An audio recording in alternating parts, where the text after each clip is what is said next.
Hi hello सर्वांना नमस्कार. रेशमी नाते या मराठी चॅनलमध्ये तुमचे सर्वांचे स्वागत आहे. एक लग्न असेही भाग 53. आकाशने केसातून हात फिरवला आणि अजून तिच्याकडे जात तिच्या पदराखालून दिसणाऱ्या पोटाला हात लावणार की सईने त्याच्या प्रायव्हेट पार्टवर जोरात तिच्या पायाचा टोंगळा मारला. आकाश एकदम थंडगार पडला. त्याच्या तोंडून आवाजही निघत नव्हता. तो त्याच्या प्रायव्हेट जागेवर हात ठेवून आश्चर्याने तिच्याकडे बघत मागे सरकला. हे आवडलं. सई हाताची घडी घालून त्याच्याकडे रोखून बघत म्हणाली. आकाश 5 मिनिट तर सुन्न होऊन हलका कमरेत वाकून उभा होता. नंतर त्याचं थोडं पेन कमी झालं तेव्हा त्याने रागाने तिच्याकडे बघितलं. तीही निडरपणे त्याच्या डोळ्यात रागाने बघत होती. You nonsense. हे काय केलं तू? आकाश म्हणाला. नॉनसेन्स तू आहेस म्हणूनच माझ्या मागे लागला आहेस. किती दिवस झालं इग्नोर करतेय तर तू डोक्यावरच नाचायला लागलास. तुला काय वाटलं देवांश नाही तर सई सोबत कसंही वागा. चुकलास तू. सई आग आहे. तिच्या जवळ येण्याचा प्रयत्नही करू नकोस. जळून खाक होशील. सई रागाने म्हणाली. यू.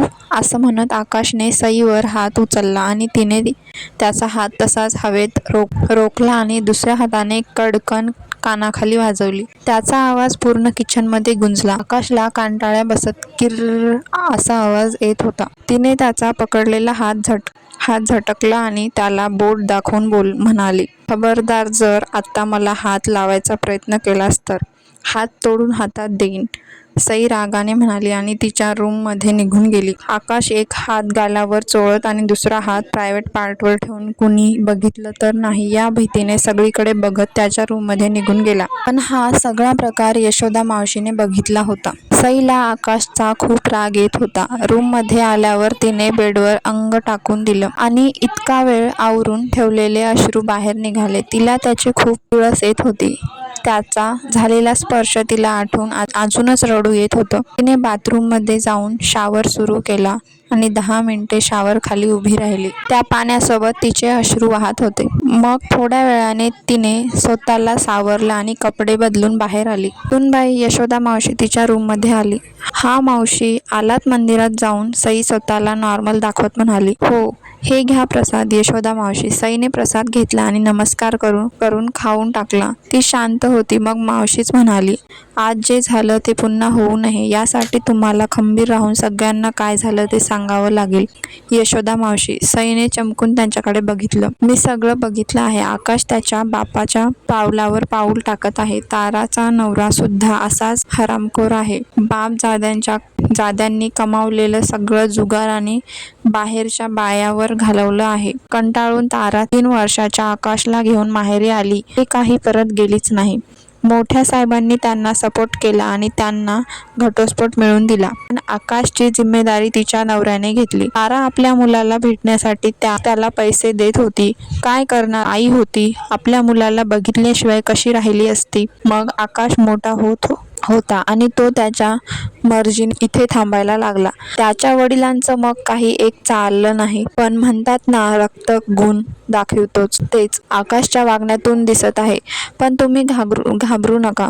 उद्या माई आल्या की त्यांना सगळं सांगा. हा नाग डसण्याआधी त्याचा फणा ठेचलेला बरा. यशोदा मावशी म्हणाली. मावशी माझ्यावर विश्वास ठेवतील सगळे. सई डोळ्यात पाणी आणून म्हणाली. का नाही ठेवणार? मी तुमच्या बाजूने साक्ष देईन. मावशी तिच्या डोक्यावर हात फिरून म्हणाली. सईने मावशीला मिठी मारली. रात्री सई रूममध्येच जेवली. तिने देवांशला फोन लावला पण त्याने उचलला नाही. उचलणार कसा? तो हॉस्पिटलमध्ये होता. मग 2-3 वेळा ट्राय केल्यानंतर तिने राजूला फोन लावला. Hello sister. राजू म्हणाला. राजू दादा देवांश कुठे आहे? ते माझा फोन का घेत नाहीत? सई म्हणाली.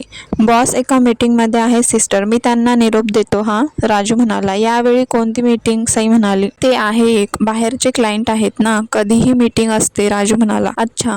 ते फ्री झाले की फोन करायला सांगा. सई म्हणाली. हो सिस्टर. पण जर वेळ झाला तर जागी राहू नको. बॉस तुला उद्या फोन करतील. राजू म्हणाला. ठीक आहे. सई हिरमुसली. आता तिला देवांशची खूप गरज होती. सई फोन ठेवून तशीच बेडवर पडून राहिली. ती आता उद्या काय होईल याच विचारात होती आणि मग केव्हा तरी तिला झोप लागली. आज सई ऑफिसमध्ये पण हीच विचार करत होती की काहीही करून आकाशबद्दल घरी सांगायला सगळ्यांना सांगायचं. मॅडम काय झालं? आरती तिचा पडलेला चेहरा बघून म्हणाली. काही नाही. सई म्हणाली. एक मैत्रीण म्हणून काही असेल तर सांगा. मनात ठेवू नका. आरती म्हणाली. आरती काल असं म्हणून सईने आरतीला रात्री घडलेला सगळा प्रकार सांगितला. माय गॉड, किती नीच आहेत आकाश सर, आरती म्हणाली. सई म्हणाली. मॅडम तुम्ही हे सरांना सांगायला हवं, आरती म्हणाली. सांगणार आहे, पण ते कालपासून खूप बिझी आहेत. त्यात हे सगळं सांगून मला त्यांना काळजीत टाकायचं नाही. तसंही आज माई आल्यावर मी घरी सांगणार आहे. काही दिवसात देवांश येतीलच, तेव्हा त्यांना सांगेन, सई म्हणाली. जशी तुमची इच्छा, आरती म्हणाली. हे may I come in madam, manager. Yes, Sai म्हणाली. मॅडम यावर सह्या हव्या होत्या. ईशा मॅडम नाहीत तर तुमच्याही चालतील, मॅनेजर. सईने पेपर चेक केले आणि त्यावर सह्या केल्या. ईशा मॅडम कुठे गेल्या, सई म्हणाली. माहीत नाही, आज ऑफिसला आल्याच नाहीत, मॅनेजर. ठीक आहे, सई म्हणाली. Thank you madam. मॅनेजर निघून गेला. ही ईशा 2-4 दिवसापासून सतत बाहेर आहे, सई मनाशी म्हणाली. ईशा एका पाठून टॅक्सीमधून एक मुलगी उतरली. हॅलो, ती मुलगी म्हणाली. हाय, मी ईशा. ईशा म्हणाली. हाय, तुला माझ्याशी काय बोलायचं आहे? मग दोघींमध्ये बराच वेळ बोलणं झालं. समोर काय झाले पाहूया पुढील भागात. हा भाग कसा वाटला कमेंट करून नक्की सांगा. भेटूया पुढील भागात.